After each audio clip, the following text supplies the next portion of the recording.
ಎಲ್ರಿಗೂ ನಮಸ್ತೆ.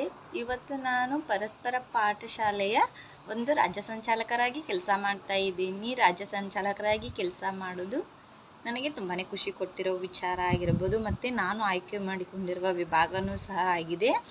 ಹಾಗಾಗಿ ನಮ್ಮ ಪರಸ್ಪರ ಪಾಠಶಾಲೆಯಲ್ಲಿ ನಾವು ಸಾಕಷ್ಟು ಪಾಠಗಳನ್ನು ಕಲಿಬೋದು. ಏಕೆಂದರೆ ಇಲ್ಲಿ ನಾವು ಯಾವ ಥರ ಆದಾಯನ ಮಾಡಬೇಕು ಮತ್ತು ಯಾವ ಥರ ಉಳಿಕೆ ಗಳಿಕೆನ ಮಾಡಬೇಕಂತ ಪ್ರತಿನಿತ್ಯ ಹೊಸದಾದಂತಹ ಸರ್ವೀಸಸ್ಗಳನ್ನು ತೆಗೆದುಕೊಂಡು ಬರ್ತೀವಿ ನಾವು ನಿಮಗೆ ಕಲೀಲಿಕ್ಕೆ ಅಂಥೇಳಿ. ಝೀರೋದಿಂದ ಹೀರೋಗಳಾಗಬೇಕು ಎಲ್ಲರೂ ಅನ್ನೋದೇ ನಮ್ಮ ಪಾಠಶಾಲೆಯ ಉದ್ದೇಶ.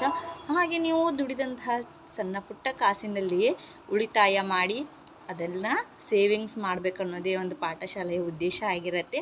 ಹಾಗಾಗಿ ನಿಮಗೋಸ್ಕರ ಸಾಕಷ್ಟು ಹಲವು ತರಬೇತಿಗಳನ್ನು ತೆಗೆದುಕೊಂಡು ನಾವು ಬರ್ತೀವಿ. ಸೊ ಎಲ್ಲರೂ ಆಸಕ್ತಿಯಿಂದ ಕಲಿತು ಉಳಿಕೆ ಮಾಡಿ ಅಂತ ಹೇಳ್ತೀನಿ. ಎಲ್ರಿಗೂ ಧನ್ಯವಾದಗಳು.